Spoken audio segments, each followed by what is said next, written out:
બધા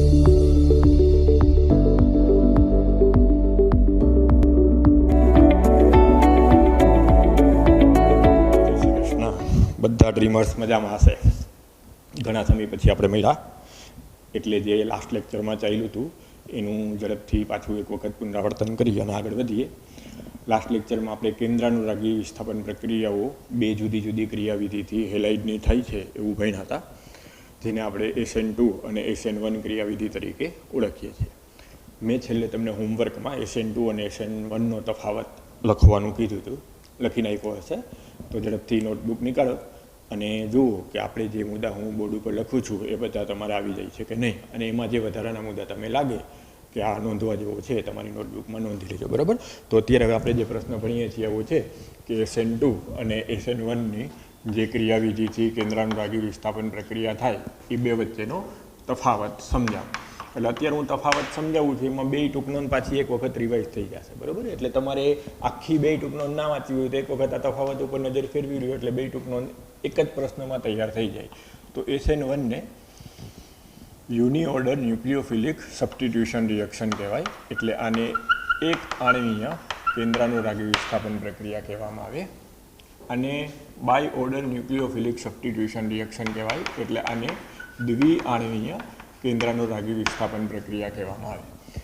SN1 મિકેનિઝમથી જ્યારે પ્રક્રિયા થતી હોય ત્યારે એનો વેગ નિયમ પ્રથમ ક્રમની પ્રક્રિયાને અનુસરે છે. એટલે જો હવે તમે રાસાયણિક ગતિકીનું નોલેજ ધરાવો છો તો તમે કહી શકો કે એનો વેગ નિયમ આ સમીકરણને અનુસરે કે આ પ્રક્રિયા વિધિથી જ્યારે પ્રક્રિયા થતી હોય ત્યારે એ રાસાયણિક પ્રક્રિયાનો વેગ ફક્ત હેલાઇડની સાંદ્રતા ઉપર આધાર રાખે છે, ન્યુક્લિયોફાઇલની સાંદ્રતા ઉપર આધાર રાખતું નથી. એટલે ઘણીવાર આવી રીતના ખરા ખોટા વિધાનમાં આપી દઈએ કે SN1ની મિકેનિઝમથી પ્રક્રિયા થાય છે અને જો વિધાન એવું આપે કે હેલાઇડ અને ન્યુક્લિયોફાઇલ બંનેની સાંદ્રતા ઉપર આધાર રાખે છે, તે વિધાન ખોટું ગણવાનું.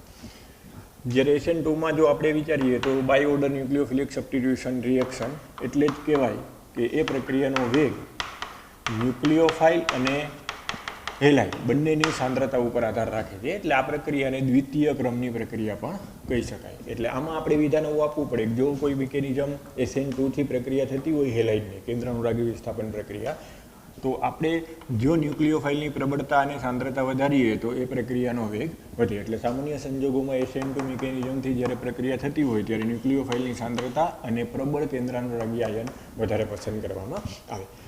ત્યાર પછી ત્રીજો અગત્યનો મુદ્દો એ કે SN1 પ્રક્રિયા છે એની ક્રિયાવિધિ બે તબક્કામાં થતી જોવા મળે. જ્યારે SN2 ક્રિયાવિધિથી જો કેન્દ્રાનુરાગી વિસ્થાપન પ્રક્રિયા હેલાઇડની થતી હોય તો એ એક જ તબક્કામાં થતી જોવા મળે.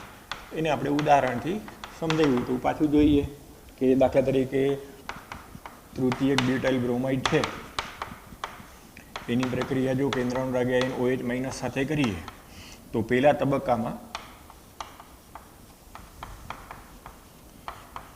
વિષમભાગી વિભાજન થઈ ધીમો અને પ્રતિવર્તી તબક્કો હોય, પહેલો વેગ નિર્ણાયક તબક્કો હોય, એ તબક્કામાં વિષમભાગી વિભાજન થઈ અને પહેલાં કાર્બકેટાયન બનશે અને બ્રોમાઇડ આયન મુક્ત થશે.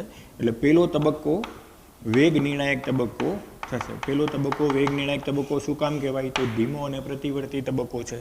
કેમિકલ કાઇનેટિક્સમાં તમે ભણી ગયા કે ધીમો તબક્કો હંમેશા વેગ નિર્ણાયક ગણવામાં આવે અને ધીમા તબક્કાની આણ્વિકતાને પ્રક્રિયાક્રમ કહેવાય. તો પહેલા તબક્કામાં ફક્ત હેલાઇડ જ ભાગ લે છે, એટલે તબક્કા એકમાં ફક્ત હેલાઇડ ભાગ લે છે અને એ ધીમો અને વેગ નિર્ણાયક તબક્કો છે. એટલે આ પ્રક્રિયા પ્રથમ ક્રમની પ્રક્રિયાના વેગ સમીકરણને અનુસરે છે એમ કહેવાય. હવે આ જે કાર્બકેટાયન બન્યો એ કાર્બકેટાયન બીજા તબક્કામાં ન્યુક્લિયોફિલને આકર્ષે અને પરિણામે ન્યુક્લિયોફિલિક આયન OH- આયન કાર્બકેટાયન સાથે જોડાય અને તૃતીયક બ્યુટાઇલ આલ્કોહોલ નિપજ બનાવે. તો આમ SN1 મિકેનિઝમનું સૌથી મુખ્ય જે તફાવતના મુદ્દામાં જો તમારે પોઈન્ટ લેવો હોય તો આ થાય કે આ પ્રક્રિયાની ક્રિયાવિધિ બે તબક્કામાં થતી જોવા મળે. તબક્કો 1 વિષમભાગી વિભાજનથી કાર્બકેટાયન મધ્યવર્તી ઉત્પન્ન થવો અને તબક્કો 2 ન્યુક્લિયોફાઇલ કાર્બકેટાયન પ્રત્યે આકર્ષાય અને અંતિમ નિપજ આપે. જ્યારે SN2 મિકેનિઝમમાં આપણે ભણ્યા ત્યારે મિથાઇલ બ્રોમાઇડનું ઉદાહરણ લીધું હતું કે મિથાઇલ બ્રોમાઇડની ધારો કે OH- આયન સાથે પ્રક્રિયા થતી હોય તો મિથાઇલ બ્રોમાઇડ સંયોજન છે ચતુષ્ફલકીય રીતના કાર્બનની ફરતે 4 સંયોજકતા જે ગોઠવાયેલી છે એમાં વિષમભાગી વિભાજન થશે નહીં.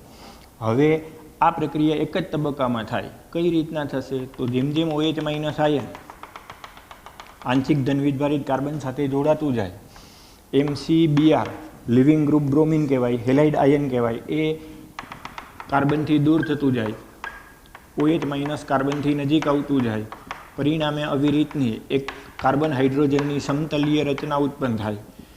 આ સમતલીય રચનામાં આ જે કાલ્પનિક સંયોજન છે, મધ્યવર્તી સંયોજન નહીં બોલવાનું, સંક્રાંતિ અવસ્થામાં જે આ કાલ્પનિક, મધ્યવર્તી બોલો તો એ કાર્બ કેટાયન થાય, એટલે મધ્યવર્તી શબ્દ નહીં વાપરવાનો, એમ કહેવાનું કે સંક્રાંતિ અવસ્થામાં જે આ કાલ્પનિક સંયોજન મળે એ સંપૂર્ણ અસ્થાયી હશે, કારણ કે 5 સંયોજકતા ક્યારેય સ્થાયી ન હોય.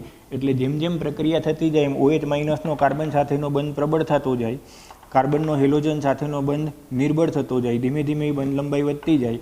અસ્થાયી હોવાથી આ બંધ તૂટે અને ફરી પાછું ચતુષ્ફલકીય હેલાઇડમાંથી આલ્કોહોલ નિપજ મળે. તો આ પ્રક્રિયા હેલોજનનું વિસ્થાપન ઋણ વીજભાર અને ધન વીજભાર ગણો તો હેલોજનનું વિસ્થાપન કેન્દ્રાનુરાગી આયન દ્વારા થઈ અને આલ્કોહોલમાં કન્વર્ઝન થયું. તો આ પ્રક્રિયા એ કેન્દ્રાનુરાગી વિસ્થાપન પ્રક્રિયા તો થઈ જ, પણ આના કરતાં કઈ રીતના ભિન્ન થઈ કે એક જ તબક્કામાં આ પ્રક્રિયા થાય છે. ટ્રાન્ઝિશન સ્ટેટ એટલે કે સંક્રાંતિ અવસ્થાના સિદ્ધાંત દ્વારા આ પ્રક્રિયા સમજાવવામાં આવે કે એક જ તબક્કામાં થાય છે, વિષમભાગી વિભાજન થતું નથી, મધ્યવર્તી કોઈ કાર્બ કેટાયન બનતો નથી, અને પરિણામે આ પ્રક્રિયામાં જ્યારે તમે વેગ નિયમ લખો ત્યારે હેલાઇડ અને ન્યુક્લિયોફાઇલ બંનેની સાંદ્રતા ઉપર આધાર રાખે છે આ પ્રક્રિયાનો વેગ. એટલે આવી પ્રક્રિયાઓને દ્વિઆણવીય કેન્દ્રાનુરાગી વિસ્થાપન પ્રક્રિયાઓ કહેવાય, જે દ્વિતીય ક્રમની પ્રક્રિયાના વેગ નિયમને અનુસરે છે. એટલે મૂળભૂત તફાવતમાં જો તમે આ લખશો ને તો આખી જે મિકેનિઝમ છે એ તમને સમજાઈ જશે. એટલે આ વસ્તુમાં ખાસ ધ્યાન આપવાનું કે આ પ્રક્રિયા 2 તબક્કામાં થાય છે, આ પ્રક્રિયા એક જ તબક્કામાં થાય છે. આ પ્રક્રિયાને સંક્રાંતિ અવસ્થા સિદ્ધાંત દ્વારા સમજાવવામાં આવે. ત્યાર પછી આપણે આ ભણ્યા હતા કે જો SN1 પ્રક્રિયા દરમિયાન જો વિષમભાગી વિભાજન થઈ મધ્યવર્તી કાર્બ કેટાયન બનતું હોય તો આ પ્રક્રિયાની પ્રબળતા જેમ કાર્બ કેટાયનની સ્થિરતા વધારે હોય એમ વધારે હોય. તો પરિણામે એમ કહી શકાય કે તૃતીયક હેલાઇડ માટે આ પ્રક્રિયા વધુ પ્રબળતાથી થાય, દ્વિતીયક હેલાઇડ માટે પ્રમાણમાં ધીમી, પ્રાથમિક હેલાઇડ માટે એના કરતાંય ધીમી અને મિથાઇલ માટે સૌથી ધીમી થતી જોવા મળે. એટલે કે SN1 ક્રિયાવિધિથી જ્યારે કેન્દ્રાનુરાગી વિસ્થાપન પ્રક્રિયા થતી હોય ત્યારે જે હેલાઇડની પ્રબળતાનો આધાર છે એ આ ક્રમને અનુસરે. આ ઉપરાંત એમાં આપણે એવું ભણ્યા હતા કે તૃતીયક હેલાઇડ કરતાંય બેન્ઝાઇલિક હેલાઇડ જો બનતું હોય, બેન્ઝાઇલિક હેલાઇડ આપ્યું હોય તો બેન્ઝાઇલિક કેટાયન એના કરતાંય વધારે સ્થાયી હોય, એટલે તૃતીયક હેલાઇડ કરતાં બેન્ઝાઇલ કેટાયનની સ્થિરતા વધારે હોવાથી બેન્ઝાઇલિક હેલાઇડની પ્રબળતા તૃતીયક હેલાઇડ કરતાંય વધારે જોવા મળે. એવી જ રીતના એ ભણ્યા હતા કે માનો કે એલાઇલ ક્લોરાઇડ આપ્યું હોય અને આપણને એમ કીધું હોય કે તૃતીયક હેલાઇડની સરખામણી આ SN1 પ્રક્રિયા વધુ પ્રબળતાથી આપશે કે મુશ્કેલીથી આપશે. તો ત્યારે મેં તમને સમજાવ્યું હતું કે એલાઇલ કેટાયન છે એ સંસ્પંદનને કારણે તૃતીયક કરતાં વધારે સ્થાયી હોય, એટલે તૃતીયકની સરખામણીએ એલાઇલ હેલાઇડની SN1 ક્રિયાવિધિ વધારે ઝડપથી થાય, એની પ્રબળતા વધારે હોય, પ્રતિક્રિયાત્મકતા વધારે હોય, અને એલાઇલ કરતાં બેન્ઝાઇલની સ્થિરતા સંસ્પંદન સૂત્રો વધારે હોવાથી અને એક્સટેન્ડેડ હાઇપર કોન્જ્યુગેશન થતું હોવાથી બેન્ઝાઇલની સ્થિરતા એલાઇલ કરતાંય વધારે હોય. પરિણામે બેન્ઝાઇલ હેલાઇડ આપેલું હોય તો SN1 પ્રક્રિયામાં આ બધાની સરખામણીએ સૌથી વધુ પ્રતિક્રિયાત્મકતા જોવા મળે. એટલે આમ જો SN1 ક્રિયાવિધિથી પ્રક્રિયા થતી હોય તો પ્રતિક્રિયાત્મકતાનો ક્રમ આ પ્રમાણેનો જોવા મળે. જો SN2 ક્રિયાવિધિની વાત કરો તો એમાં હેલાઇડની વિષમભાગી વિભાજનની પ્રક્રિયા અનુભવતું નથી, એટલે કે મધ્યવર્તી કાર્બ કેટાયન બનતો નથી. પ્રક્રિયા એક જ તબક્કામાં થાય છે અને સંક્રાંતિ અવસ્થાના સિદ્ધાંત પ્રમાણે થાય છે. એટલે એમાં જો પ્રક્રિયાની પ્રતિક્રિયાત્મકતાનો આધાર કયા પરિબળ ઉપર હોય છે એ વિચારીએ તો તમને જો યાદ હોય તો તમે કહી શકો કે સર હેલાઇડના અવકાશીય અવરોધ ઉપર પ્રતિક્રિયાત્મકતાનો આધાર હોય. એટલે જો SN2 મિકેનિઝમથી પ્રક્રિયા થતી હોય હેલાઇડની કેન્દ્રાનુરાગી વિસ્થાપન પ્રક્રિયા, તો એની પ્રતિક્રિયાત્મકતાનો ક્રમ હવે તમે જો યાદ કરીને કહી શકો તો એમ કહી શકો કે સર SN1 કરતાં રિવર્સ હશે. સૌથી ઓછી અવકાશી અવરોધ શેમાં હોય? પ્રાથમિકમાં. એના કરતાંય વધારે અવકાશી અવરોધ શેમાં હોય? દ્વિતીયકમાં. એના કરતાંય સૌથી વધારે અવકાશી અવરોધ શેમાં હોય? તૃતીયકમાં. અને સૌથી ઓછો શેમાં હોય? મિથાઇલમાં. તો જો મિથાઇલ હેલાઇડ પ્રાથમિક હેલાઇડ, દ્વિતીય હેલાઇડ અને તૃતીય હેલાઇડ આપેલું હોય તો SN2ની ક્રિયાવિધિમાં પ્રક્રિયાની પ્રતિક્રિયાત્મકતાનો ક્રમ આ ક્રમને અનુસરે. જે આપણે આંકડાકીય માહિતીથી સમજાતા, પણ એ તફાવતમાં લખવાની જરૂર નથી. ખાલી યાદ રાખવાનું કે SN2 મિકેનિઝમમાં હેલાઇડની પ્રતિક્રિયાત્મકતાનો આધાર અવકાશી અવરોધ ઉપર હોય. જેમ અવકાશી અવરોધ વધારે હોય એમ પ્રતિક્રિયાત્મકતા ઓછી હોય, જેમ અવકાશી અવરોધ ઓછો હોય એમ એની પ્રતિક્રિયાત્મકતા વધારે જોવા મળે. ત્યાર પછી જો એક વધારાનો મુદ્દો ભલે ટેક્સ્ટબુકમાં ના લખેલો હોય, નીટ જી ગુજકેટ માટે જો તમારે સમજવું હોય તો આ મુદ્દો નોંધી લેજો કે SN1 પ્રક્રિયા છે એ કાર્પ કેટાયનની સ્થિરતા ઉપર આધાર રાખે. એટલે ઘણી વખત એવું બને કે SN1ની ક્રિયાવિધિથી પ્રક્રિયા થતી હોય ત્યારે પુનઃ ગોઠવણી કાર્પ કેટાયનની સ્થિરતા માટે થાય. એટલે જ્યારે SN1ની ક્રિયાવિધિથી હેલાઇડનું કોઈ અન્ય સંયોજનમાં રૂપાંતર થતું હોય કેન્દ્રાનુરાગી વિસ્થાપન પ્રક્રિયા દ્વારા, આ ક્રિયાવિધિથી થતું હોય તેમાં કેટલીક વખત પુનઃ ગોઠવણીની શક્યતા રહે. દાખલા તરીકે અત્યારે મેં એમ કીધું હોય કે મારી પાસે આ પ્રકારનો હેલાઇડ છે,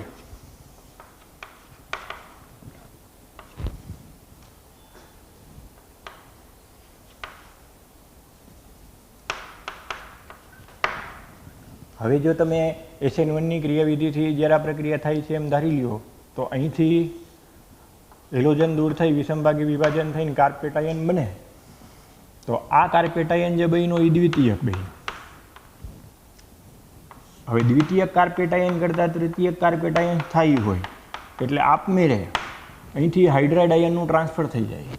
હાઇડ્રાઇડ આયન ત્યાં ટ્રાન્સફર થઈ જાય એટલે તમને જે કાર્પ કેટાયન મળે પુનઃ ગોઠવણીથી એવો મળે અને પછી ન્યુક્લિયોફાઇલ અહીંયા આકર્ષાય. એટલે મુખ્ય નિપજ જે છે એ અહીંયા આવવાની બદલે ન્યુક્લિયોફાઇલ અહીંયા આવી અને મેજર પ્રોડક્ટ આ આપે. એટલે જો SN1ની ક્રિયાવિધિથી પ્રક્રિયા થતી હોય તો આ રીતની હાઇડ્રાઇડ આયનના સ્થાનાંતરણની અથવા તો ઘણીવાર મિથાઇલ સમૂહના સ્થાનાંતરણની પ્રક્રિયા થઈ અને સ્થાયી કાર્પ કેટાયન બને અને પછી નિપજ મળે. એટલે કે પુનઃ ગોઠવણી રીએરેન્જમેન્ટ SN1 મિકેનિઝમમાં શક્ય બને, કારણ કે એમાં વિષમભાગી વિભાજન થઈ કાર્પ કેટાયન બને છે અને પ્રક્રિયાની પ્રતિક્રિયાત્મકતાનો આધાર કાર્પ કેટાયનની સ્થિરતા ઉપર છે. એટલે આ ઉદાહરણ દ્વારા સમજી શકો કે હેલોજન અહીંયા છે, વિષમભાગી વિભાજનથી પહેલા કાર્પ કેટાયન આ જ બનશે પણ આ દ્વિતીય કાર્પ કેટાયન થાય. જો હાઇડ્રાઇડ આયનનું ટ્રાન્સફર અહીંયા થઈ જાય તો આ કાર્પ કેટાયન તૃતીયક થઈ જાય, તો વધુ સ્થિરતા ધરાવતો કાર્પ કેટાયન આ થાય. એટલે આપમેળે જે ન્યુક્લિયોફાઇલ છે આ કાર્બન ઉપર એટેક કરવાને બદલે અહીં કાર્બન ઉપર એટેક કરી અને ફાઇનલ પ્રોડક્ટ આ પ્રકારની આપશે. એટલે SN1 મિકેનિઝમમાં પુનઃ ગોઠવણીની પ્રક્રિયા થઈ શકે, કારણ કે એમાં વિષમભાગી વિભાજન થઈ કાર્પ કેટાયન બને છે. પરંતુ SN2 મિકેનિઝમમાં મધ્યવર્તી કાર્પ કેટાયન બનતો જ નથી. મધ્યવર્તી કાર્પ કેટાયન બનતો જ નથી એટલે SN2 મિકેનિઝમથી જ્યારે SN2 ક્રિયાવિધિથી જ્યારે કેન્દ્રાનુરાગી વિસ્થાપન પ્રક્રિયા થતી હોય ત્યારે એમાં પુનઃ ગોઠવણી શક્ય નથી. એટલે આ વિધાન આપણી ટેક્સ્ટબુકમાં તમને ના મળે, પણ જો તમને કાર્પ કેટાયનવાળો કન્સેપ્ટ ખબર પડે, આપણે માર્કોનિકોફના નિયમ વખતે આ વસ્તુ ભણી ગયા હતા, એટલે જો તમને ત્યારનો મુદ્દો અત્યારે માઇન્ડમાં આવે તો તમે આ મુદ્દો સમજી શકો અને આ મુદ્દો એક્સ્ટ્રા તમે નોંધી શકો. એટલે ઘણીવાર એવું બને કે સ્પર્ધાત્મક પરીક્ષામાં આવો વિકલ્પ આપે કે SN1માં પુનઃ ગોઠવણી શક્ય છે તો વિધાન સાચું ગણવું, પણ જો એમ કહી દઈએ કે SN2માં પુનઃ ગોઠવણી શક્ય છે તો વિધાનને ખોટું ગણવું. બરાબર, આ ઉદાહરણથી મેં તમને જે સમજાવ્યું એના આધારે તમે આ વાક્ય સમજી શકો. ત્યાર પછી એક તફાવત આપણે એવો ભણ્યા હતા કે SN1 ક્રિયાવિધિ માટે બંધ તોડવો જરૂરી છે. બંધ તોડવો જરૂરી છે એટલે એના માટે ઉર્જા જોઈએ. એ ઉર્જા ક્યાંથી પ્રાપ્ત થાય તો આપણે લાસ્ટ લેક્ચરમાં એવું જોયું હતું કે સોલ્વેશન ઉર્જામાંથી આ ઉર્જા પ્રાપ્ત થાય. સોલ્વેશન એટલે દ્રાવક પ્રત્યેની આંતરક્રિયાથી જે ઉર્જા મુક્ત થાય ઉષ્માક્ષેપક પ્રક્રિયાને કારણે એને સોલ્વેશન ઉર્જા કહેવાય. પાણી હોય તો આપણે એને હાઇડ્રેશન ઉર્જા અથવા જલયોજન ઉર્જા નામ આપતા હોય. તો સોલ્વેશન ઉર્જા મુક્ત થવા માટે SN1 ક્રિયાવિધિથી જ્યારે પ્રક્રિયા થતી હોય ત્યારે મોટે ભાગે પ્રોટોન ધરાવતું એટલે કે પ્રોટિક ધ્રુવીય દ્રાવક પસંદ કરવામાં આવે. પાણી છે, એસિટિક એસિડ છે, બધાને ધ્રુવીય દ્રાવક કહેવાય, જેને પ્રોટોન હોવાથી H+ હોવાથી પ્રોટિક ધ્રુવીય દ્રાવક કહેવામાં આવે. એટલે મેજોરિટી જ્યારે SN1 ક્રિયાવિધિથી પ્રક્રિયાને કરવી હોય ત્યારે દ્રાવકની પસંદગી પ્રોટિક ધ્રુવીય દ્રાવકની કરવી પડે.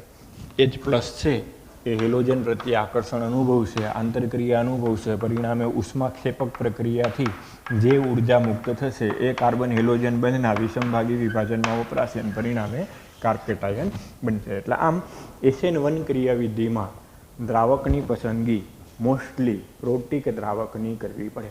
પ્રોટીક પ્લસ ધ્રુવીય દ્રાવકની કરવી પડે. જ્યારે SN2 મિકેનિઝમથી પ્રક્રિયા થતી હોય ત્યારે વિષમભાગી વિભાજનની જરૂર નથી, સોલ્વેશન ઉર્જાની જરૂર નથી. તો આવી પ્રક્રિયાઓ મોટે ભાગે એપ્રોટીક ધ્રુવીય દ્રાવકની હાજરીમાં કરવામાં આવે. એપ્રોટીક એટલે પ્રોટોન નથી એવા ધ્રુવીય દ્રાવકની હાજરીમાં કરવામાં આવે. મોટે ભાગે અહીંયા અધ્રુવીય લખાઈ જાય તો અહીંયા અધ્રુવીય નથી, અહીંયા એપ્રોટીક છે. દ્રાવક તો કેવું હોવું જોઈએ? ધ્રુવીય. એટલે એ ખાસ ધ્યાન રાખજો કે અહીંયા અધ્રુવીય ના લખાઈ જાય. એપ્રોટીક ધ્રુવીય દ્રાવકનું ઉદાહરણ મેં તમને આપીને સમજાવ્યું હતું કે એસિટોન હું લખું છું તો એસિટોનને ધ્રુવીય દ્રાવક કહેવાય, પણ પ્રોટીક ના કહેવાય કારણ કે એમાં H+ નથી. એટલે આવા દ્રાવકને એપ્રોટીક ધ્રુવીય દ્રાવક કહેવાય.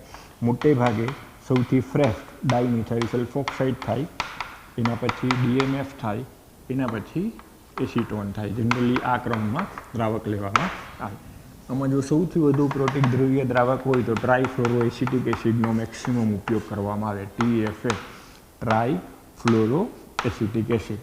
એની ધ્રુવીયતા ખૂબ જ વધારે હોય અને H+A છે એટલે આમ પ્રોટીક છે અને ધ્રુવીય પણ છે. એટલે આવા દ્રાવકની પસંદગી મોટે ભાગે SN1 મિકેનિઝમમાં કરવામાં આવે. એટલે આવું શું કામ લખાવું છું? ઘણીવાર તમને આવું આપ્યું હોય હેલાઈ, પછી અહીંયા આપ્યું હોય DMA, અહીંયા આપ્યું હોય ન્યુક્લિયોફાઇલ અને અહીંયા આમ લખીને આપ્યું હોય ને પછી જનરલી આ પ્રક્રિયા કઈ મિકેનિઝમને અનુસરે એમ કહે તો DMF આપ્યું છે તો તમારે એને SN2ના જે મુદ્દા છે એ લાગુ પાડવાના. અને અહીંયા ધારો કે આમ લખીને આપી દીધું TFA trifluoro acetic acid, difluoro acetic acid, acetic acid, તો સમજી જવાનું કે આ પ્રક્રિયા કેની હાજરીમાં કરી? પ્રોટીક ધ્રુવીય દ્રાવકની હાજરીમાં કરી. તો આ પ્રક્રિયાના જે મુદ્દા આવે એ જનરલી કોને અનુસરે? SN1 પ્રક્રિયાને અનુસરે. એટલે આમ જો SN1 અને SN2ની ક્રિયાવિધિનો આપણને તફાવત કહીએ તો એ તફાવત મેં તમને પાછો રિવિઝન કરી અને આખી ટૂંકનોંધના સંદર્ભમાં સમજાવ્યો. આ એક મુદ્દો જે પુનઃ ગોઠવણીવાળો છે, પુનઃ ગોઠવણીવાળો મુદ્દો એક વખત વધારે સમજી અને લખી નાખ્યો. ક્યારેક એનો ઉપયોગ સ્પર્ધાત્મક પરીક્ષામાં કરે. ત્યાર પછી જ્યારે આપણે મિકેનિઝમ ભણ્યા ત્યારે તૃતીયક બ્યુટાઇલ ક્લોરાઇડ અથવા બ્રોમાઇડ અને મિથાઇલ બ્રોમાઇડમાંથી જે મેં OH- આયન જોડી અને અનુક્રમે આલ્કોહોલ બનાવ્યું એ દરમિયાન જો તમારું ધ્યાન હોય તો SN2 ક્રિયાવિધિથી જ્યારે મેં પ્રક્રિયાથી મળતી નિપજ લખી હતી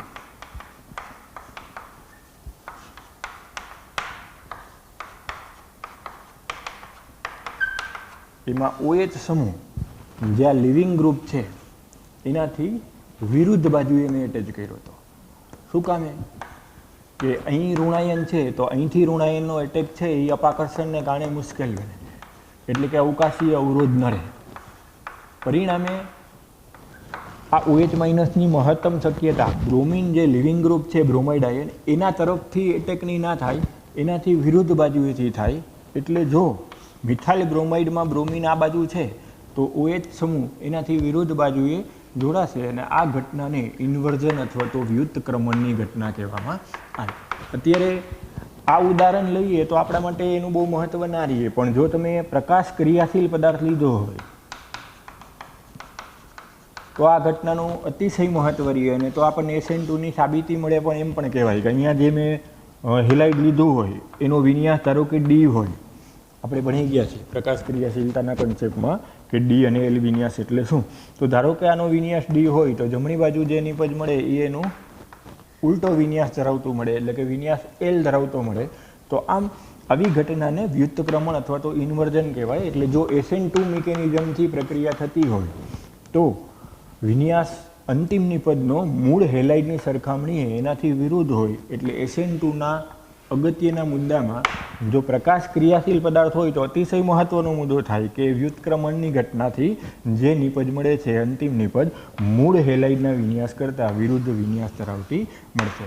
આ જ વસ્તુ જો હું SN1 મિકેનિઝમમાં લઈ લઉં, અત્યારે તૃતીયક બ્યુટાઇલ બ્રોમાઇડ લીધું હતું તો તૃતીયક બ્યુટાઇલ બ્રોમાઇડ માટે બહુ ઇમ્પોર્ટન્ટ ના થાય, પણ જો અહીંયા પ્રકાશ ક્રિયાશીલ પદાર્થ લીધો હોય તો તમે મારી વાતને સમજી શકો કે જે OH- આવે છે એ લિવિંગ ગ્રુપથી હવે સ્વતંત્ર થઈ ગયું, કારણ કે મધ્યવર્તી કાર્બ કેટાયન બન્યું જે સમતલીય sp2 સંકરણ ધરાવતી રચના છે એમાં અવકાશી અવરોધ હવે છે જ નહીં, બ્રોમાઇડ આયન તો નીકળી ગયો. એટલે હવે OH- અહીંયા પણ દાખલ થઈ શકે OH માઇનસ અહીંયા પણ દાખલ થઈ શકે, પરિણામે બે બાજુથી દાખલ થઈ શકે, એટલે કે બે જે વિન્યાસ છે એનું મિશ્રણ મળે. જો પ્રકાશ ક્રિયાશીલ, અત્યારે તો હું અહીંયા લખી નાખીશ તૃતીયક બ્યુટાઇલ બ્રોમાઇડમાંથી તૃતીયક બ્યુટાઇલ આલ્કોહોલ, તો આ પદાર્થ પ્રકાશ ક્રિયાશીલ નથી, એટલે એના માટે એ શબ્દ બહુ અગત્યનું નહીં. પરંતુ જો અહીંયા મિથાઇલ હોય, અહીંયા ઇથાઇલ હોય ને અહીંયા પ્રોપાઇલ હોય, અને જો હું OH માઇનસ અહીંયા દાખલ કરી, તો બે બાજુથી જ્યારે OH માઇનસ દાખલ થશે ત્યારે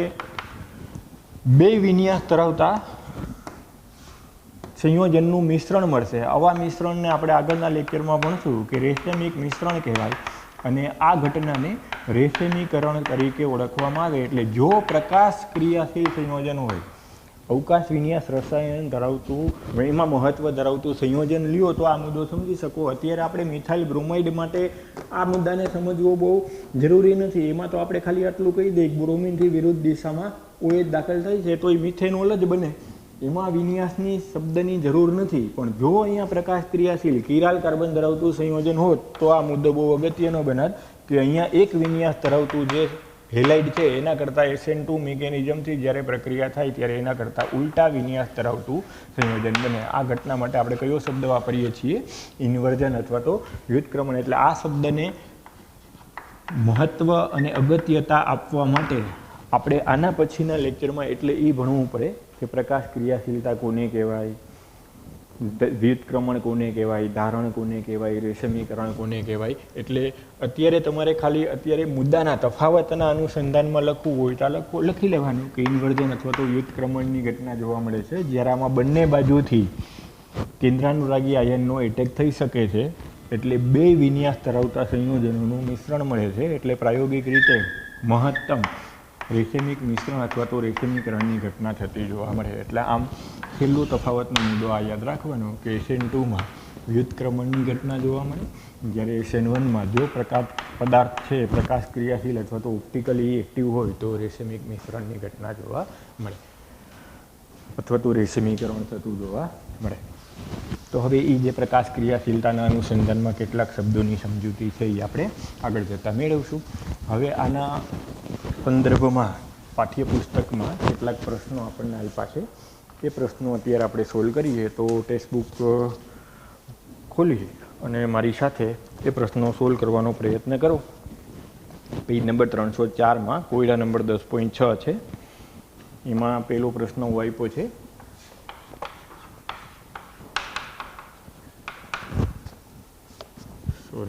ક્લોરોમિથાઇલ સાયક્લોહેક્ઝેન આપ્યું છે અને ક્લોરોસાયક્લોહેક્ઝેન આપ્યું છે, અને એક સંયોજન એવું આપ્યું છે 1 2 3 4 1 2 3 4 આયોડાઇડ અને 1 2 3 4 ક્લોરાઇડ. એટલે કે નોર્મલ બ્યુટાઇલ આયોડાઇડ આપ્યું છે અને નોર્મલ બ્યુટાઇલ ક્લોરાઇડ આપ્યું છે. પ્રશ્ન એમ પૂછ્યો છે કે આ બે સંયોજનમાંથી SN2 પ્રક્રિયા વધારે કોણ પ્રતિક્રિયાત્મકતાથી દર્શાવશે, અથવા તો SN2 પ્રક્રિયા માટે આ બે સંયોજનમાંથી વધુ પ્રબળતા કોણ ધરાવતું હશે. તો હવે SN1 લખ્યું છે. SN1 પ્રક્રિયા કોની પ્રતિક્રિયાત્મકતા વધારે કોણ આપશે? તો જો SN2 પૂછ્યું હોય તો SN2 પ્રક્રિયા માટે હમણાં આપણે ભણ્યા અવકાશીય અવરોધ અથવા તો પ્રાથમિક, દ્વિતીયક, તૃતીયક હેલાઇડની જે પ્રબળતા છે એને ધ્યાનમાં લેવી પડે. તો SN2 મિકેનિઝમથી જો પૂછ્યું છે તો આ ક્લોરોમિથાઇલ સાયક્લોહેક્ઝેન અને ક્લોરોસાયક્લોહેક્ઝેનમાં જો અહીં હેલાઇડ છે એ કયા કાર્બન સાથે જોડાયેલું છે વિચારો તો દ્વિતીયક હેલાઇડ થાય.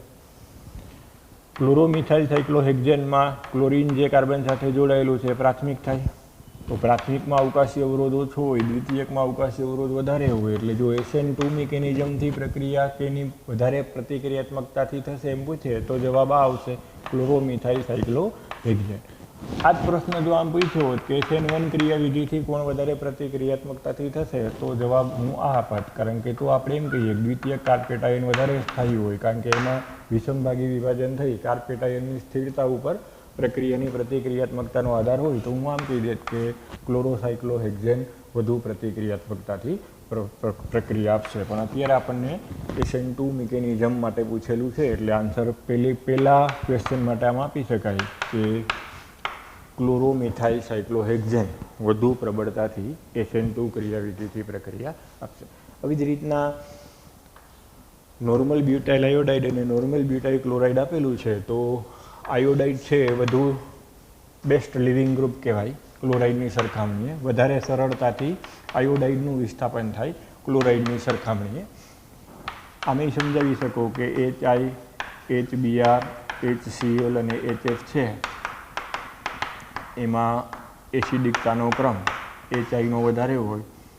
આ પ્રબળ એસિડ હોય, આ નિર્બળ એસિડ હોય. પ્રબળ એસિડ છે એટલે આ સંયુગ્મી બેઝ નિર્બળ થાય. સંયુગ્મી બેઝ નિર્બળ થાય એટલે એ લિવિંગ ગ્રુપ તરીકે વધારે એક્ટિવ થાય. આ સંયુગ્મી બેઝ પ્રબળ થાય એટલે લિવિંગ ગ્રુપ તરીકે આ ઓછું એક્ટિવ થાય. આનું બોન્ડિંગ એનર્જી વધારે હોય એટલે આનું સરળતાથી વિસ્થાપન ના થાય. આનું સરળતાથી વિસ્થાપન થાય એટલે SN1 મિકેનિઝમ હોય કે SN2 મિકેનિઝમ હોય. જનરલી આયોડાઇડ સરળતાથી દૂર થઈ શકે એટલે આયોડાઇડ આલ્કાઇલ આપ્યું હોય અને આલ્કાઇલ ફ્લોરાઇડ આપ્યું હોય તો પ્રતિક્રિયાત્મકતાનો ક્રમ આયોડાઇડમાં વધારે હોય અને ફ્લોરાઇડમાં ઓછો હોય. એટલે જો અત્યારે આ પ્રિન્સિપલને અનુસરીએ તો નોર્મલ બ્યુટાઇલ આયોડાઇડ અને નોર્મલ બ્યુટાઇલ ક્લોરાઇડમાંથી લિવિંગ ગ્રુપ વધારે સારું કયું કે ભાઈ સહેલાઈથી વિસ્થાપિત કોણ થઈ શકે? આયોડાઇડ. એટલે એમ કહેવાય કે SN2 મિકેનિઝમ માટે નોર્મલ બ્યુટાઇલ આયોડાઇડ છે એ વધારે પ્રતિક્રિયાત્મકતા ધરાવતું હશે. જો SN1 કીધું હોત તો જવાબ આપણે આ જ આપત. લિવિંગ ગ્રુપ SN1માં મિકેનિઝમમાં આયોડાઇડ વધારે સારું લિવિંગ ગ્રુપ થાય ક્લોરાઇડની સરખામણીએ. એટલે જો SN1 કીધું હોત તો આ પ્રશ્નમાં બેમાં જવાબ કોમન આવત. આમાં બદલાઈ જાય. આમાં SN2 માટે પ્રતિક્રિયાત્મકતા આની થાય જ્યારે SN1 માટે પ્રતિક્રિયાત્મકતા ક્લોરોસાયક્લોહેક્ઝેનની વધારે થાય.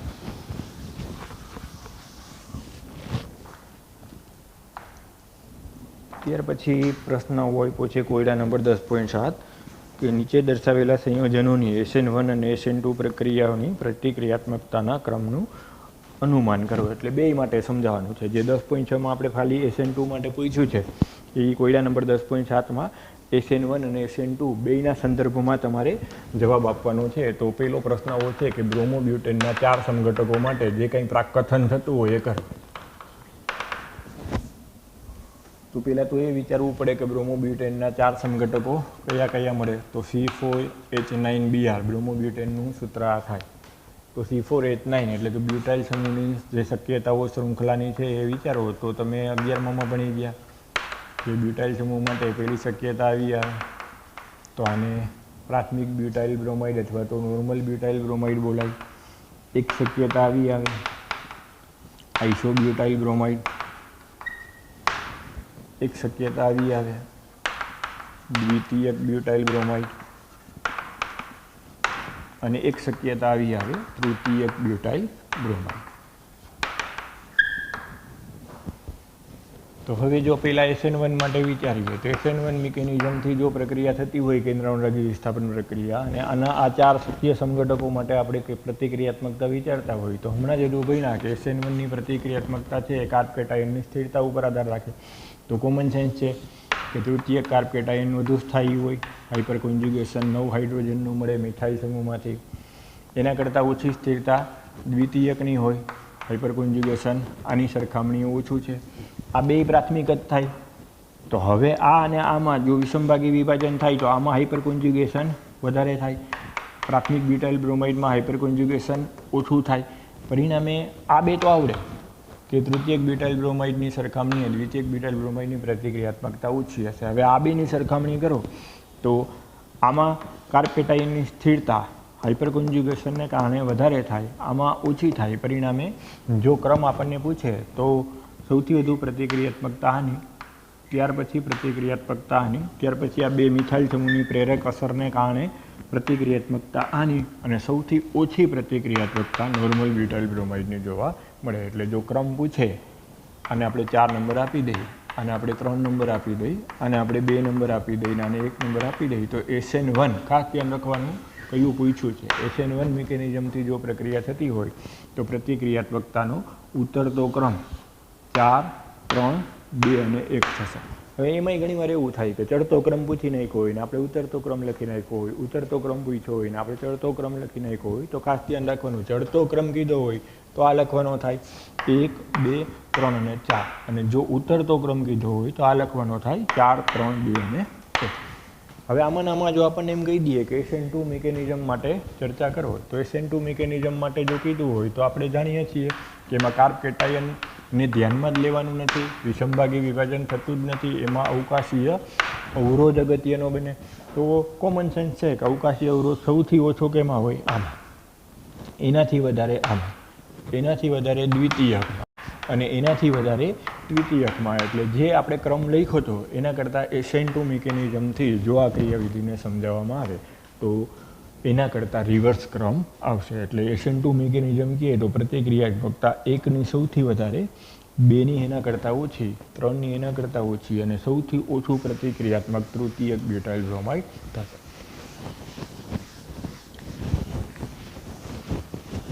આ ટાઈપના પ્રશ્ન બોર્ડની પરીક્ષા માટે અગત્યના 2 માર્કમાં એમ કહી દઈએ કે બ્રોમોબ્યુટેનના શક્ય સમઘટકો લખી એના માટે SN1 અને SN2 ક્રિયાવિધિનો યોગ્ય ક્રમ જણાવો, તો તમારે આખો પ્રશ્ન વ્યવસ્થિત રીતના આવી રીતના સમજાવીને દર્શાવવો પડે. એટલે બોર્ડની પરીક્ષા માટે કામનો.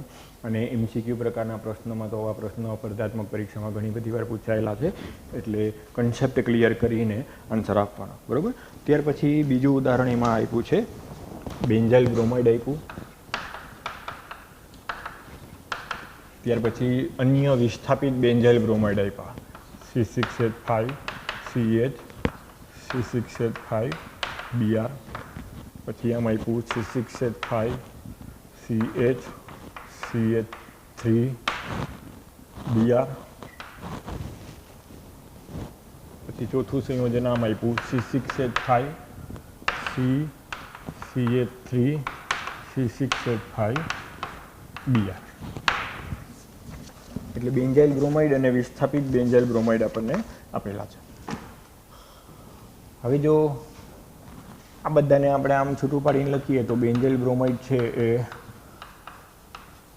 પ્રાથમિક પ્રકારનું હેલાઇડ થાય. આ લઈએ તો એમાં આમ લખી શકાય C6H5 CH, C6H5 Br. આપેલું સંયોજન મેં લખ્યું, આ મેં આપણને આપેલું બીજું સંયોજન લખ્યું. આ સંયોજન છે એને આમ લખી શકાય C6H5 C H, CH3 C6H5 Br. આ મેં ત્રીજું સંયોજન લખ્યું. અને અત્યારે જે આ ચોથું સંયોજન છે એ આમ છે C6H5 C, CH3 C6H5 અને Br. આ મેં ચોથું સંયોજન લખ્યું. સમજવા માટે મેં એની 4 સંયોજકતાને જુદી પાડી દીધી, કારણ કે આપણે 2 વસ્તુ સમજવી છે, પ્રાથમિક, દ્વિતીયક, તૃતીયક છે કે નહીં એ સમજવું છે અને અવકાશીય અવરોધ પણ સમજવું છે. એટલે આ રીતના નહીં, મેં 4 સંયોજકતાને જુદી પાડી અને બંધારણના સંદર્ભમાં આ 4 સંયોજનને લખ્યા. હવે તમે જો SN1 મિકેનિઝમ વિચારતા હો તો SN1 મિકેનિઝમ માટે સમજી શકાય કે બેન્ઝાઇલિક હેલાઇડ છે અને તૃતીયક છે. તો આનો કાર્બ કેટાયન છે એ સૌથી વધુ સ્થાયી હોય, એટલે આની પ્રતિક્રિયાત્મકતા સૌથી વધુ થાય. એટલે જો એમ કહી દઈએ કે આ 4 સંયોજનમાં SN1ની પ્રતિક્રિયાત્મકતા કોની વધારે થશે, તો એક તૃતીયક છે અને બેન્ઝાઇલિક પણ છે. એટલે સૌથી વધારે પ્રતિક્રિયાત્મકતા આ ચોથા સંયોજનની થાય. આ સંયોજનમાં બેન્ઝાઇલિક છે, દ્વિતીયક છે, એક મિથાઇલ સમૂહ છે, એક ફિનાઇલ સમૂહ છે. આ સંયોજન બેન્ઝાઇલિક છે અને દ્વિતીયક હેલાઇડ પણ છે, પણ આ બેમાં ફરક શું છે? અહીંયા ફિનાઇલ સમૂહ છે, અહીંયા મિથાઇલ સમૂહ છે. તો હવે વધારે સંસ્પંદનને કારણે સ્થિરતા કોની વધે? તો કોમન સેન્સ છે, આ ડાયફિનાઇલવાળાની વધારે વધે. એટલે કે આ દ્વિતીયક બેન્ઝાઇલ છે પણ 2 ફિનાઇલ કેન્દ્ર હોવાથી સંસ્પંદન આમાં વધી જાય, એટલે આની સ્થિરતા વધી જાય. એટલે જો SN1 મિકેનિઝમમાં પ્રતિક્રિયાત્મકતા આ 2ના સંદર્ભમાં વિચારવાની હોય તો પહેલાં આ 2 નંબરના સંયોજનની આવે, પછી આ 3 નંબરના સંયોજનની આવે.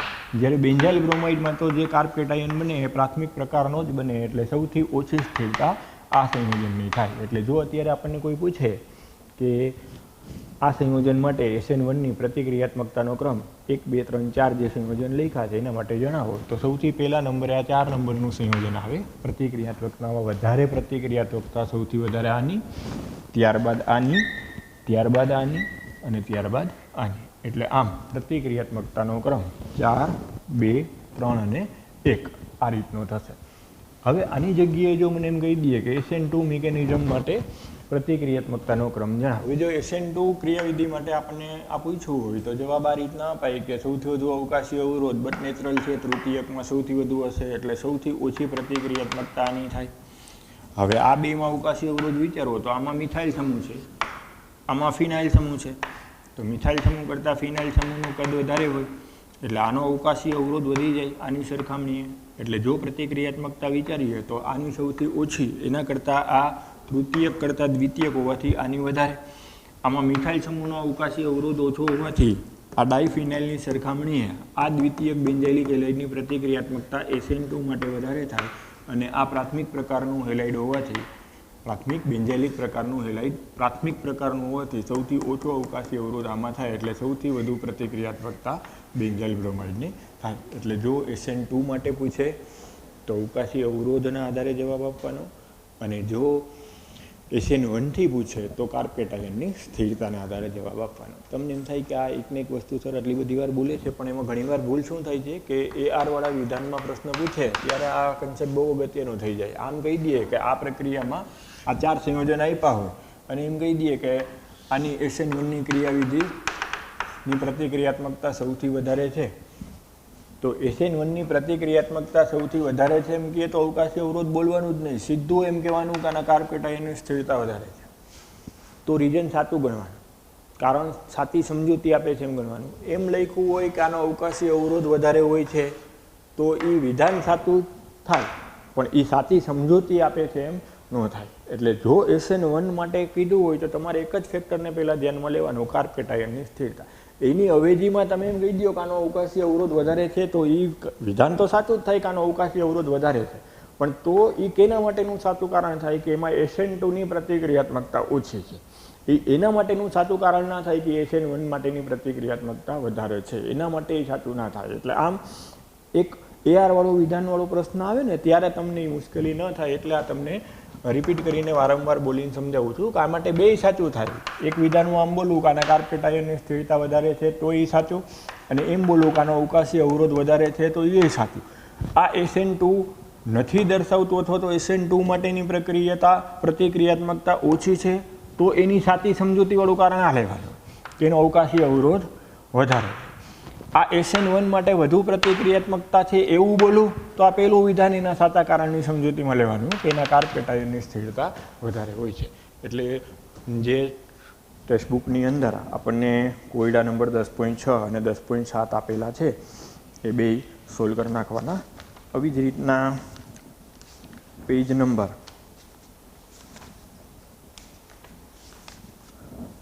316 ઉપર લખાણ સંબંધિત પ્રશ્નો આપ્યા છે. એમાં 10.7 નંબરનો પોઈન્ટ અને 10.8 નંબરનો પોઈન્ટ હોમવર્કમાં કરી નાખજો. નેક્સ્ટ લેક્ચરમાં હું તમને સમજાવી. પાછું બોલું છું, પેજ નંબર 316 લખાણ સંબંધિત પ્રશ્નોમાં 10.7 અને 10.8 નંબરનો ક્વેશ્ચન છે એ સોલ્વ કરી નાખજો. આજે જે આપણે અત્યારે ભણ્યા એના અનુસંધાનમાં એ તમને પ્રેક્ટિસ માટે આપું છું. નેક્સ્ટ લેક્ચરમાં એમાં જો તમને કંઈ ક્વેશ્ચન હશે તો આપણે સોલ્વ કરી નાખશું. અને આવી જ રીતના સ્વાધ્યાયમાં પેજ નંબર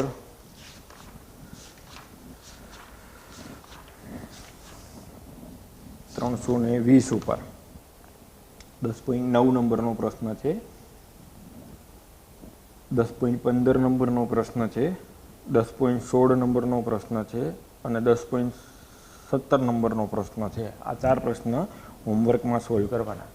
પાછું બોલું છું, સ્વાધ્યાયમાં 320 નંબરના પેજ ઉપર 10.9 નંબરનો ક્વેશ્ચન, 10.15 નંબરનો ક્વેશ્ચન, 10.16 નંબરનો ક્વેશ્ચન અને 10.17 નંબરનો ક્વેશ્ચન સોલ્વ કરી નાખજો. અને જો થઈ શકે તો અત્યાર સુધી જેટલું ચાલ્યું છે એ બધા ટોપિક જે છે એ કોયડાના, લખાણના અને સ્વાધ્યાયના જેટલા થાય એટલા ક્વેશ્ચન સોલ્વ કરી નાખજો. બધાય ના થાય તો કાંઈ નહીં, પણ આજે જે અત્યારે આજના લેક્ચરના અનુસંધાનમાં છે એ આજે આજે પૂરા કરી નાખજો, બરાબર. શક્ય હોય તો જેટલું ચાલ્યું એ બધા ટોપિકના ક્વેશ્ચન છે એ લખાણ સંબંધિતમાંથી, કોયડામાંથી અને સ્વાધ્યાયમાંથી કરી નાખવાના. અને જો એમાં કંઈ ક્વેરી હોય તો એ મારા મોબાઈલ નંબર ઉપર, હમણાં આપણી એપમાં કંઈક પ્રોબ્લેમ છે એટલે ક્વેરીમાં તો તમે નહીં મોકલી શકો, પણ મોબાઈલ નંબર ઉપર તમારે જે કંઈ ક્વેશ્ચન હોય એ લખીને મોકલી દેજો. શક્ય હોય તો તમને ત્યારે ને ત્યારે સોલ્વ કરાવી દઈશ, બરાબર. તો આટલું હોમવર્ક જે મેં આ તમને કીધું એ કરી નાખવાનું. હવે આજે જ્યારે આપણે ભણતા હતા ત્યારે મેં SN1 અને SN2ના તફાવતમાં છેલ્લે જે તફાવત આપ્યો વ્યુત્ક્રમણ અને રેશમીકરણવાળો, એ તફાવતને જો હવે આપણે સમજવો હોય તો અવકાશ વિન્યાસ રસાયણ સાથે સંકળાયેલા કેટલાક શબ્દોની આજે સમજૂતી લેવી પડે. જે SN2માં હું બોલું છું વ્યુત્ક્રમણ, SN1માં બોલું છું રેશમીકરણ, એનું મહત્ત્વ ખાસ કરીને જ્યારે પદાર્થ પ્રકાશ ક્રિયાશીલ હોય ત્યારે થાય. એટલે કે અવકાશ વિન્યાસ સમઘટકોના સંદર્ભમાં એ જે વ્યુત્ક્રમણ અને રેશમીકરણ શબ્દો છે એ વધારે સરળતાથી સમજી શકાય અને ત્યારે જ મહત્ત્વના ગણાય. જ્યારે પદાર્થ કિરાલ નથી, પ્રકાશ ક્રિયાશીલ નથી, ત્યારે એ વ્યુત્ક્રમણ અથવા તો રેશમીકરણ શબ્દ છે એ એટલું SN1 અને SN2 ક્રિયાવિધિ માટે એના દૃષ્ટિકોણથી અગત્યનું ના થાય. એટલે જો તમારે SN1 અને SN2ના દૃષ્ટિકોણથી એ શબ્દોને સમજવા છે તો તમારે અવકાશ વિન્યાસ રસાયણ સાથે સંકળાયેલા કેટલાક શબ્દોની સમજૂતી મેળવવી પડે. એમાં સૌથી પહેલો શબ્દ અત્યારે આપણે સમજવાનો છે પ્રકાશ ક્રિયાશીલતા એટલે શું. તો આ બધું આપણે 11થમાં જનરલ ઓર્ગેનિક કેમિસ્ટ્રીમાં સમઘટકોની જ્યારે આપણે સમજૂતી લીધી હતી ત્યારે મેં તમને લગભગ ઓલમોસ્ટ બધું સમજાવી દીધેલું છે, પણ પાછું પુનરાવર્તન કરીને સમજાવું છું. પ્રકાશ ક્રિયાશીલતા અથવા તો ઓપ્ટિકલી એક્ટિવ પદાર્થો કોને કહેવાય અને ઓપ્ટિકલી એક્ટિવિટીનો ગુણધર્મ એટલે શું. તો આપણે આગળ એવું ભણી ગયા હતા કે કેટલાક કાર્બનિક સંયોજનો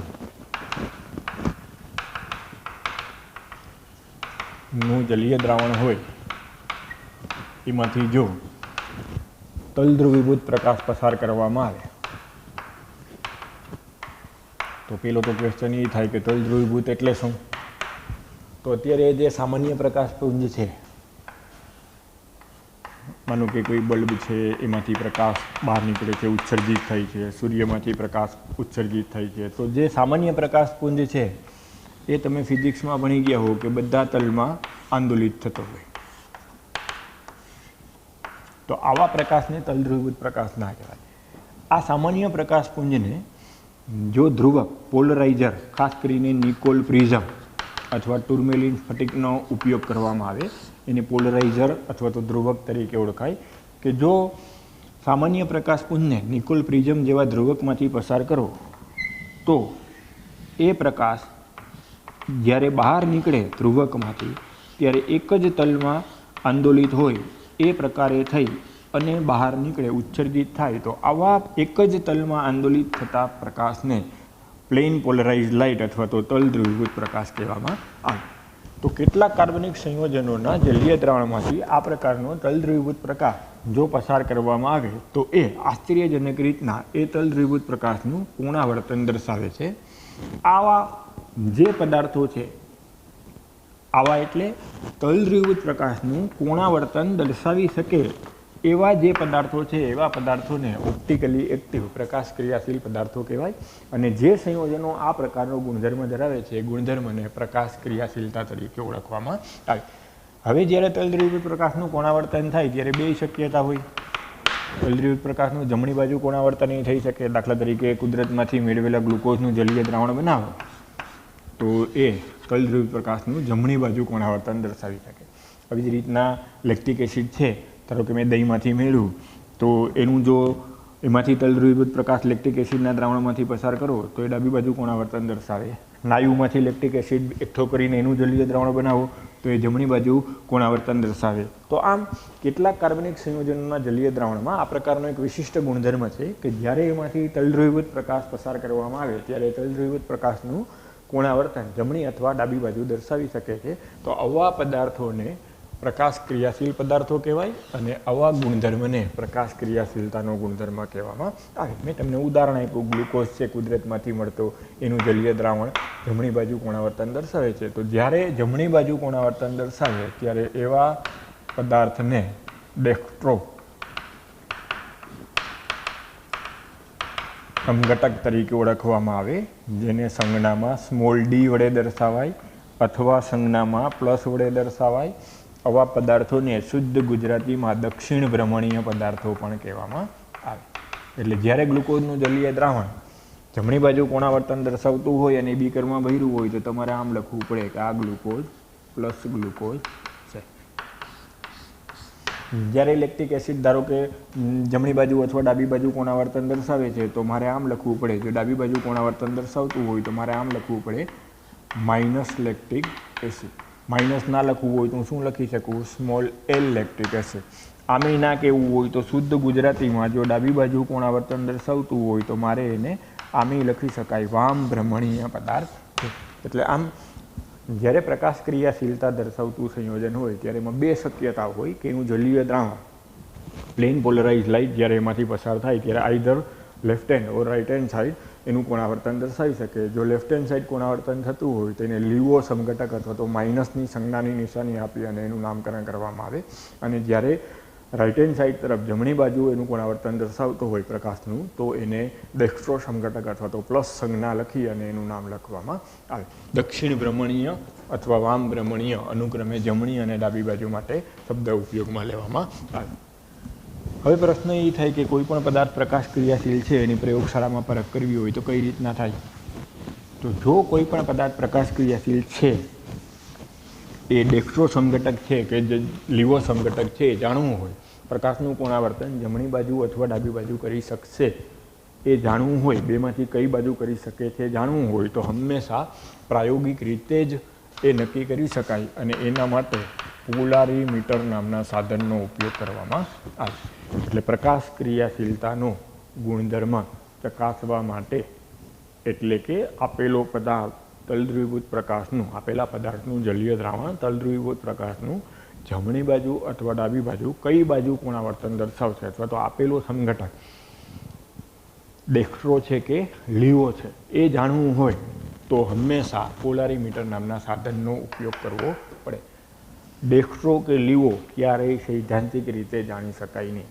આપેલો સમઘટક ડેક્સ્ટ્રો છે કે લીવો છે એ જાણવું હોય. આ હું વારંવાર એટલે બોલું છું કે ઘણીવાર સ્પર્ધાત્મક પરીક્ષામાં આ પૂછાયેલો પ્રશ્ન છે કે જમણેરી કે ડાબેરી છે એ સૈદ્ધાંતિક રીતે જાણી શકાય તો નહીં. ને ભાઈ ડેક્સ્ટ્રો સમઘટક છે કે લીવો સમઘટક છે આપેલા સંયોજનનો એ તમારે જો જાણવું હોય તો ફક્ત પ્રાયોગિક રીતે અને પોલારીમીટર નામના સાધનની મદદથી જાણી શકો.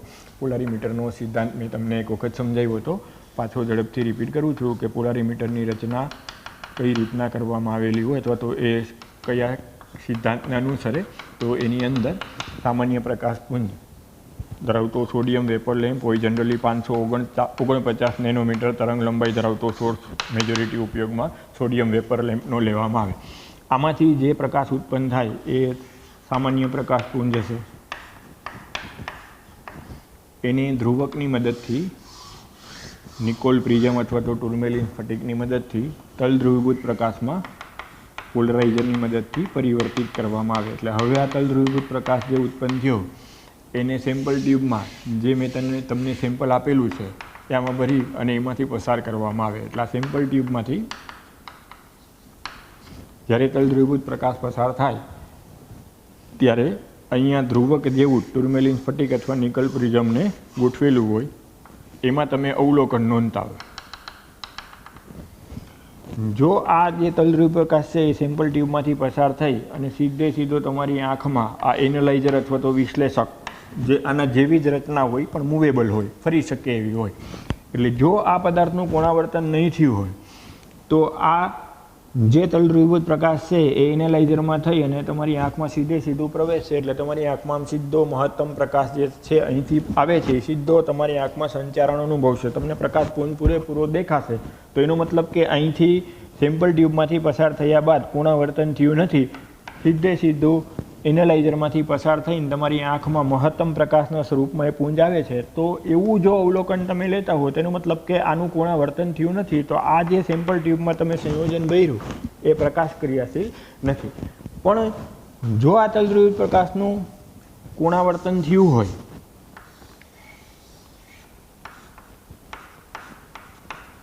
માનો કે જમણી બાજુ પદાર્થમાંથી પસાર થયા પછી તલધ્રુવી પ્રકાશ જમણી બાજુ કોણાવર્તન અનુભવે. ધારો કે મેં અહીંયા કુદરતમાંથી મેળવેલા ગ્લુકોઝનું જલીય દ્રાવણ ભર્યું હતું, તો એ આમ જમણી બાજુ કોણાવર્તન દર્શાવશે. હવે થશે શું કે પ્રકાશનું તલ આમ છે, તમારી આગળ એનેલાઇઝર છે, એનું તલ તો ધ્રુવકની સામોસામ છે. એટલે હવે આ જે પ્રકાશ છે એ એનેલાઇઝરમાંથી પસાર નહીં થાય. એટલે તમારી આંખમાં ડાર્કનેસ હશે, અંધારું આવશે, તમને પ્રકાશપુંજ નહીં દેખાય. એટલે હવે તમે શું કરો, આ એનેલાઇઝરને ફેરવો. જેમ જેમ ફેરવતા જાવ, ત્યારે એવા સમયે આ એનેલાઇઝર છે હું આમ ફેરવું છું. જ્યારે આ પ્રકાશનો કોણાવર્તનના જે તલમાં પ્રકાશ હશે, તલદ્રુવિત પ્રકાશ, એ તલમાં જ્યારે એનેલાઇઝર આવશે ત્યારે પ્રકાશ એમાંથી પસાર થઈને તમારી આંખમાં ઝબકારો થશે, તમને પ્રકાશપુંજ મહત્તમ દેખાશે, સંચારણ દેખાશે. જ્યારે થાય એવું ત્યારે આ વર્નિયર, આ જે એનેલાઇઝર છે એને વર્નિયર અથવા તો માઇક્રોમીટર સ્ક્રૂ સાથે જોડેલો હોય, તમારે એને કેટલું કોણાવર્તન એનેલાઇઝરને આપ્યું એ માપી લેવાનું. ધારો કે જમણી બાજુ કોણાવર્તન આપ્યું અને 58 ડિગ્રીનું કોણાવર્તન આપ્યું, તો તમારો આન્સર એવો આવે +58 જમણી બાજુનું કોણાવર્તન આવ્યું એટલે તમે એમ કહી દેશો કે આ પદાર્થ છે એ તલદ્રુવિત પ્રકાશનું +58 ડિગ્રીએ કોણાવર્તન દર્શાવે છે, એટલે કે જમણી બાજુ કોણાવર્તન દર્શાવે છે, એટલે આ પદાર્થ ડેક્સ્ટ્રો સમઘટક છે. હવે માનો કે એવું બન્યું કે આ જે તલદ્રુવિત પ્રકાશ છે આમાં મેં લેક્ટિક એસિડનું, દહીંમાંથી મેળવેલા લેક્ટિક એસિડનું દ્રાવણ ભર્યું હતું, ને માનો કે એ ડાબી બાજુ કોણાવર્તન દર્શાવે, તો અત્યારે જે આ તલદ્રુવિત પ્રકાશ છે એ ડાબી બાજુ કોણાવર્તન થઈને બહાર નીકળશે. તો હવે જે આ એનેલાઇઝર અથવા તો વિશ્લેષક છે એનું તલ તો આની બરોબર સામે જ હતું. પ્રકાશ ડાબી બાજુ કોણાવર્તન પામેલો છે એટલે એનું તલ આ છે, એનેલાઇઝર આમ છે, એટલે તમારી આંખમાં ડાર્કનેસ આવશે, અંધારું આવશે, પ્રકાશપુંજ દેખાશે નહીં. એટલે હવે તમે શું કરશો, આને ફેરવશો. ડાબી બાજુ ફેરવતા જ્યારે બેયનું તલ એક સમાન થાય, એનેલાઇઝર અને તલદ્રુવિત પ્રકાશ જે કોણાવર્તન પામેલો છે એ બે એક સમતલમાં આવશે, ત્યારે તમારી આંખમાં પ્રકાશ દેખાશે.